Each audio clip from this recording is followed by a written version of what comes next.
It's Friday, August 31st, 2012, and you're watching the OS.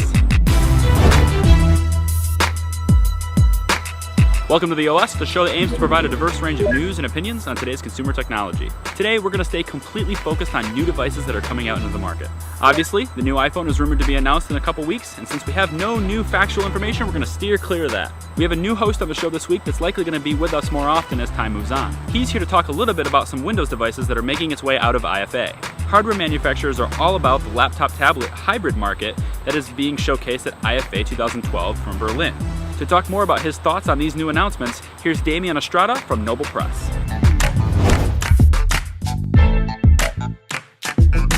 Hi everyone, this is Damian Estrada from Noble Press, and I want to talk a bit about the new Windows 8 devices that came out of IFA. I have to say that a lot of them were impressive. Really thin, really small, very streamlined, awesome convertibles, touchscreen laptops, touchscreen ultrabooks. I definitely want a couple of them. And I think Windows 8 is going to be successful in these portable and mobile devices with a really great touch interface. The only problem that I saw with all these devices is they were really low spec. Now I don't know about you, but 2 to 4 gigs just doesn't cut it anymore. So I'm wondering if we'll see some heavier hitting portable devices coming in the upcoming months. What do you guys think?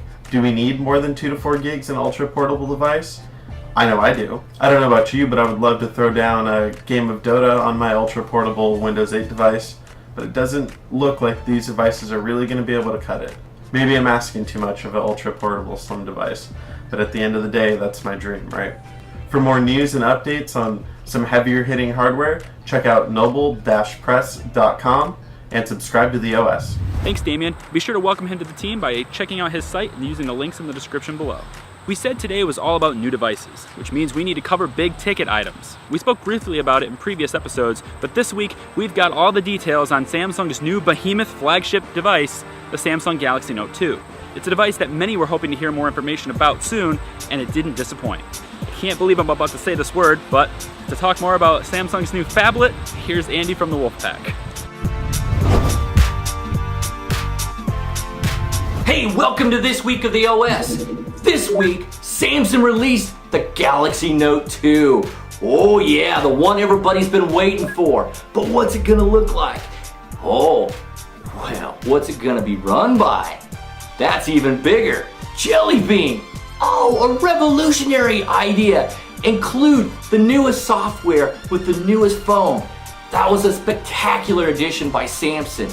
But what's it gonna be run by? Oh, a 1.6 gigahertz quad-core Exynos processor. It's the same one that was in the S3, but clocked just a little bit higher.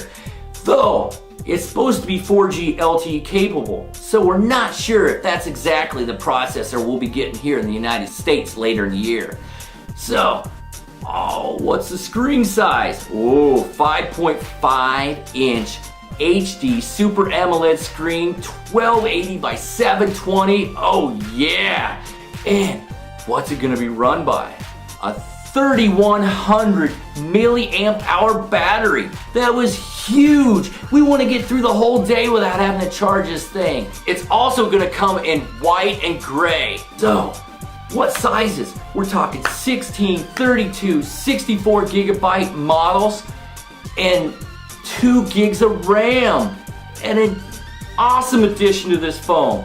You could also add a micro SD card up to 64 gigabytes to this thing. What about the cameras on the back and the front? It didn't do much with those. Still an 8 megapixel camera on the back and a 1.9 megapixel camera on the front. Hey, but S Pen features. Oh, the S Pen itself is gonna be longer, thicker. When you take it out, it activates the S Pen features for you. If you leave it set in somewhere and you walk out off with the device will actually tell you, hey, you left your S Pen away, laying somewhere, so you can go back and retrieve it.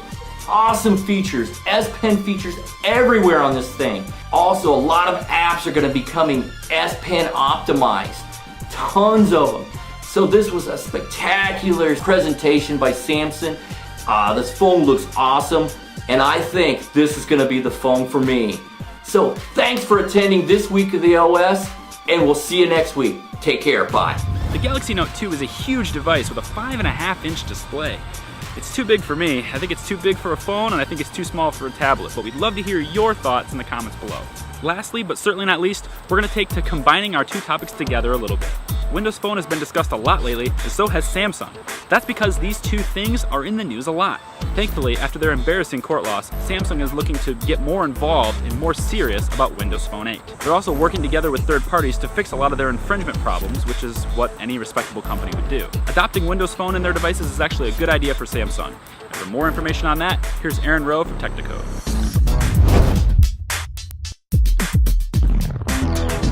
Hey everyone, this is Aaron and welcome to the 5th week of the OS. Earlier this week, IFA started on Wednesday and what a day it was. Samsung came out swinging with a whole bunch of product launches, and I'm specifically going to focus on the Windows-based ones.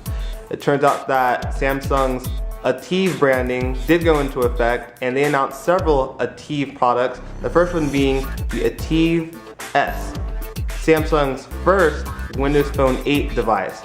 This device is rocking a 4.8 HD Super AMOLED screen, 16 or 32 gigabytes of internal storage with micro SD card expansion, Gorilla Glass 2. We have things like 1 gig of RAM on board, a 2300 milliamp hour battery that's removable, and the whole thing's in brushed aluminum.